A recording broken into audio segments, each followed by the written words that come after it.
আমরা পৌঁছেছি শ্যাওড়াফুলিতে সোমবারের মানে শ্রাবণ মাসের গুরু পূর্ণিমাতে জল ঢালবো বলে।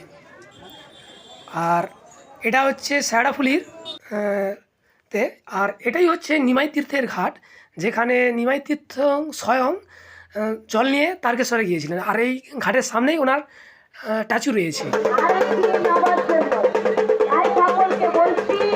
এই গুরু পূর্ণিমাতে তুলনামূলকভাবে ততটা ভিড় নেই। আপনারা দেখছেন এই সেই গঙ্গা নদী, যেখান থেকে জল তুলে নিয়ে গেছিলেন আমাদের নিমাই ঠাকুর। আর আমরা এসেছি একদম বলি পূর্ব মেদিনীপুর থেকে মেছেদা স্টেশনে ট্রেন ধরে হাওড়া পৌঁছাই, ওখান থেকে আরামবাগ লোকাল ধরি এবং শ্যাওড়াফুলিতে নামি। শ্যাওড়াফুলি নামার পরে আপনারা দেখছেন যে ছবিটি এটাই।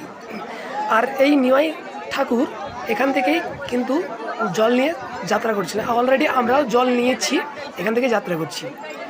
যার পথে সর্বপ্রথম পড়ে ডাকাত কালী মন্দির।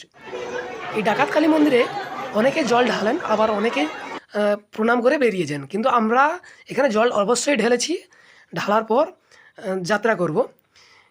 এইখানে ডাকাত কালীর নাম দেওয়ার একটা কাহিনী রয়েছে, সেই কাহিনীটা হয়তো আপনারা জানেন বা অনেকেই জানেন না।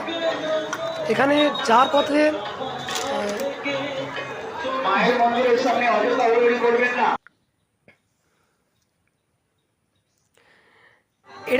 এটাই হচ্ছে সেই কাশী বিশ্বনাথ ডাকাত কালী মন্দিরের পরেই প্রায় অনেকটাই হেঁটে আসতে হয়। হাঁটার পরেই এই যে দেখছেন মহাদেব উপরে রয়েছেন, আর ওখানেই কিন্তু সবাই জল ঢালে এবং ওনার যে শিষ্য নিচে বসে রয়েছেন, আর ওখানে অনেকে জল ঢালছেন। আপনারা দেখছেন আমি অলরেডি জল ঢেলে দিয়েছি, আর আমার সাথে যারা এসেছে তারা জল ঢেলেছে এবং পাশে খিচুড়ি বিতরণ করছেন।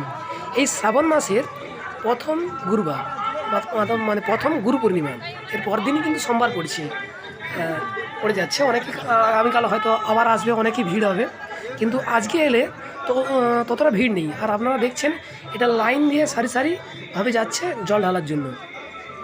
আর এখানেই এসে প্রায় অনেকে 2-3 ঘন্টা রেস্ট নেয়, বা কেউ 1 ঘন্টা রেস্ট নেওয়ার পর আবার হাঁটতে থাকে তারকেশ্বরের দিকে।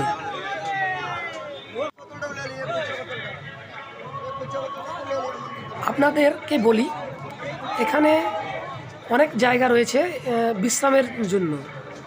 যারা হয়তো একটু ক্লান্ত হয়েছেন বা একটু বিশ্রাম নিয়ে এখানে করতে পারেন।